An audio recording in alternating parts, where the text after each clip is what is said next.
জামিন পেলেন না চিন্ময় প্রভু, গ্রেপ্তার করেও কেন হেফাজতে নিল না বাংলাদেশের পুলিশ? চিন্ময় দাস সহ ১৯ জনের বিরুদ্ধে মামলা দায়ের করেছিলেন এক ব্যক্তি। বাংলাদেশের জাতীয় পতাকা অবমাননার অভিযোগে রাষ্ট্রদ্রোহ আইনে এই মামলা করা হয়।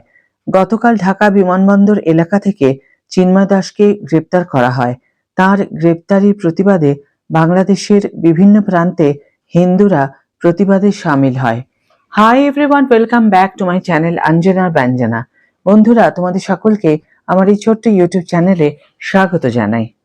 রাষ্ট্রদ্রোহিতার অভিযোগ দায়ের হয়েছে তার বিরুদ্ধে। গতকাল তাকে গ্রেপ্তার করে বাংলাদেশের পুলিশ।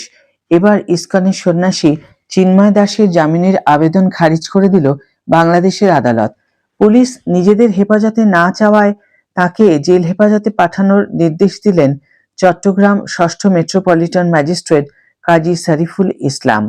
প্রশ্ন উঠছে, গ্রেফতারের পরও কেন নিজেদের হেফাজতে চাইল না মোহাম্মদ ইউনূসের পুলিশ?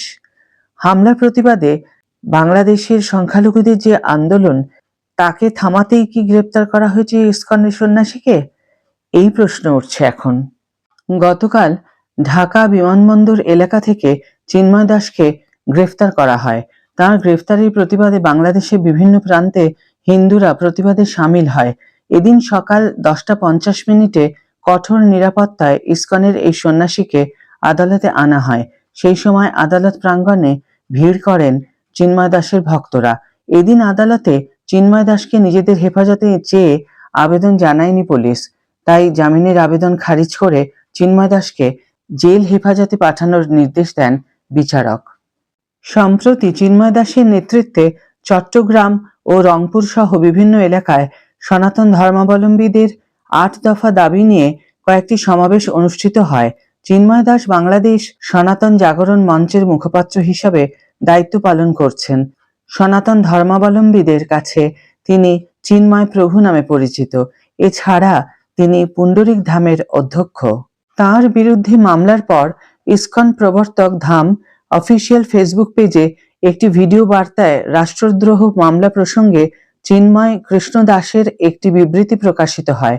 সেখানে তিনি মামলাটি সনাতনীদের ৮ দফা দাবি আদায়ের শান্তিপূর্ণ আন্দোলন কর্মসূচিকে ভিন্ন খাতে প্রবাহিত করার অপচেষ্টা হিসাবে আখ্যা দেন।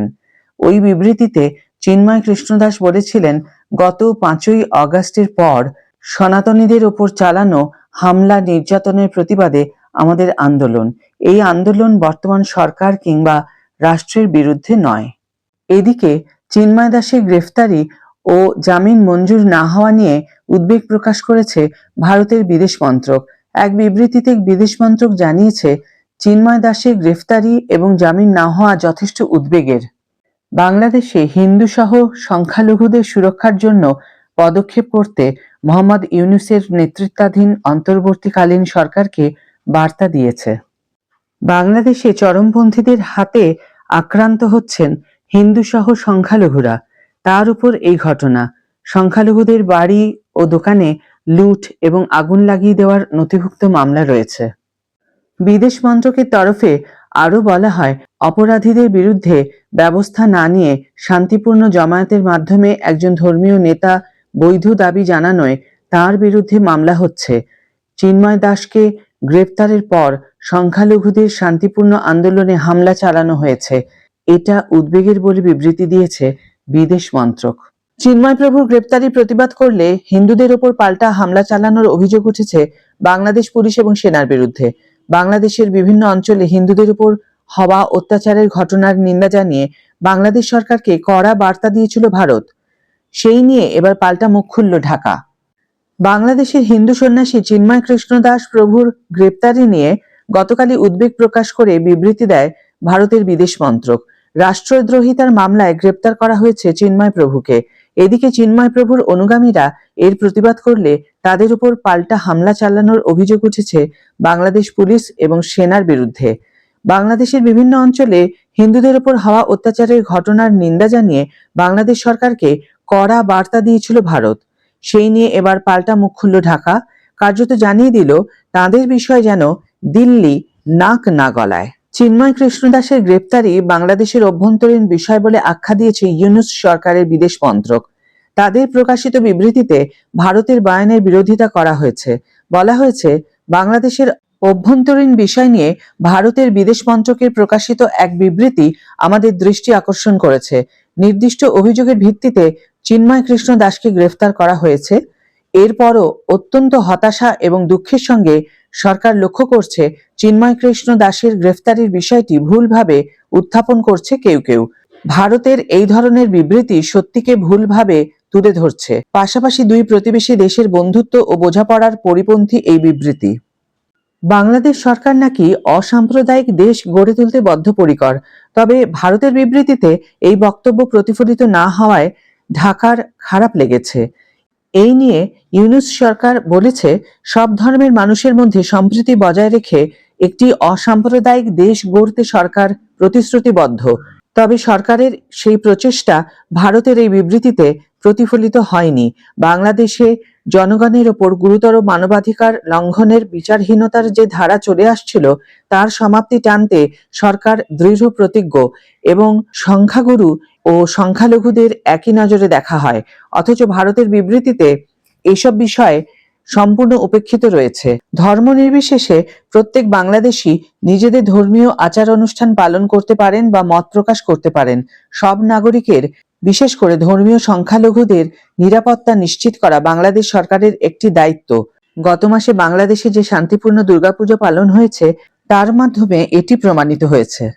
এরপর বাংলাদেশ সরকারের বিবৃতিতে আরও বলা হয়, আমরা জানাতে চাই, বাংলাদেশে বিচার বিভাগ সম্পূর্ণ স্বাধীন।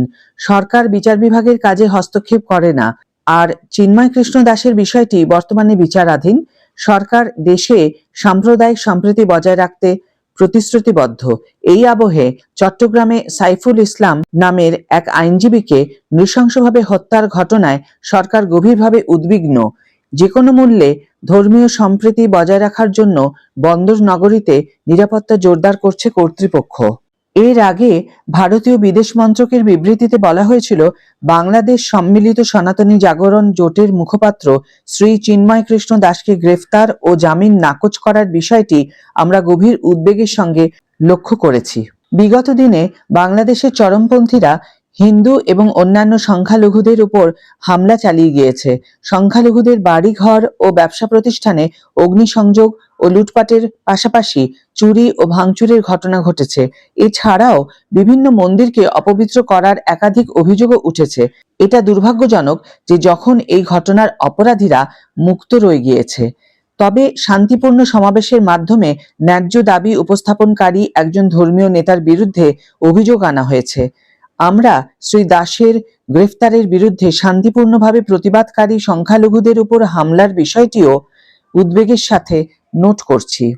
এদিকে এই নিয়ে সোশ্যাল মিডিয়ায় পোস্ট করেছিলেন রাজ্য বিজেপি সভাপতি তথা কেন্দ্রীয় মন্ত্রী সুকান্ত মজুমদারও।